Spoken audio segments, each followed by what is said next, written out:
पूर्वी लद्दाख में चीन और एलओसी पर पाकिस्तान को सबक सिखाने के लिए भारतीय वायुसेना ने अपने बेड़े में 2 मिराज 2000 लड़ाकू विमानों को शामिल करने का फैसला लिया है। फ्रांस से 2 सेकेंड हैंड मिराज 2000 लड़ाकू विमान भारत के ग्वालियर एयरबेस पर पहुंच गए हैं। भारत पहुंचे ये दोनों विमान इससे पहले फ्रांस के लड़ाकू विमानों के बेड़े में शामिल थे। फ्रांस से भारत पहुंचे दोनों मिराज लड़ाकू विमान ट्रेनर वर्जन के हैं, जिससे भारतीय वायुसेना के पायलटों को प्रशिक्षण में मदद मिलेगी।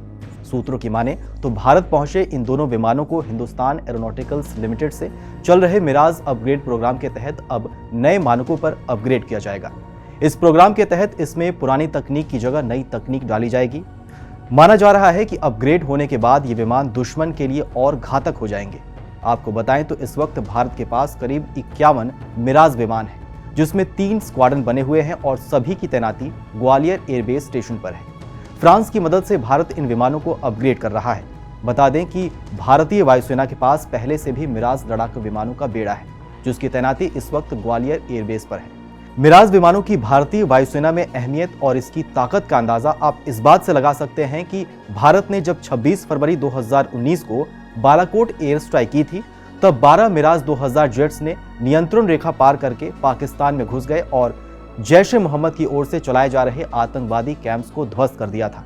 आपको बताएं तो भारतीय वायुसेना के पास इस वक्त सुखोई और मिग-29 जैसे कई लड़ाकू विमान मौजूद हैं, लेकिन वायुसेना ने मिराज 2000 से ही बालाकोट ऑपरेशन को अंजाम दिया। ऐसे में मिराज की खासियतों के बारे में आपको बताएं तो मिराज 2000 की लंबाई 47 फीट है, जबकि खाली विमान का वजन 7500 किलोग्राम है। ये विमान 13,800 किलोग्राम गोला बारूद के साथ भी 2,336 किलोमीटर प्रति घंटे की रफ्तार से उड़ सकता है। मिराज 2000 किसी भी मौसम में उड़ान भर सकता है। इसे इस तरह से तैयार किया गया है कि आपातकाल स्थिति में इसे राष्ट्रीय राज्य मार्गों पर उतारा जा सकता है। इसकी सबसे बड़ी खासियत यह है कि यह कम ऊंचाई पर भी काफी तेज गति से उड़ान भरने में सक्षम है। मिराज में आधुनिक वॉइस रिकॉग्नाइजेशन सॉफ्टवेयर है, जिसकी मदद से इसके कई फंक्शंस को आवाज के जरिए ही कंट्रोल किया जा सकता है। ये एक बार में कई बड़े रॉकेट्स और मिसाइल को ले जाने में सक्षम है। 30 mm के रॉकेट कई तरह की मिसाइल और लेजर गाइडेड बमों को एक साथ ढो सकता है। मिराज 2000 में हथियारों को ले जाने के लिए 9 हाई पॉइंट्स बनाए गए हैं। इसमें से 5 विमान के नीचे और 2 पंखों की तरफ लगाए गए हैं। माना जाता है कि मिराज की इन्हीं खासियतों की वजह से 6000 से ज्यादा मिराज 2000 विमानों को इस्तेमाल 9 देशों की वायुसेनाएं कर रही हैं। आपको हमारी ये खबर कैसी लगी, हमें कमेंट सेक्शन में लिख के जरूर बताइए।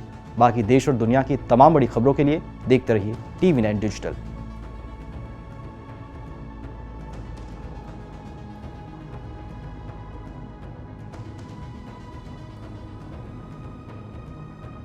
देश बनता है अपने नागरिकों से। ऐसे नागरिक जो अधिकार के साथ कर्तव्य पर भी ध्यान दें, जो सच्चाई का आदर करें लेकिन असत्य से लड़ना भी सीखें, जो सिर्फ जानकार न बने बल्कि जागरूक भी रहें। इस काम में TV9 डिजिटल है आपका मददगार लगातार, ताकि आप भीड़ का हिस्सा न बने बल्कि राह दिखाएं भीड़ को। देखते रहिए TV9 डिजिटल।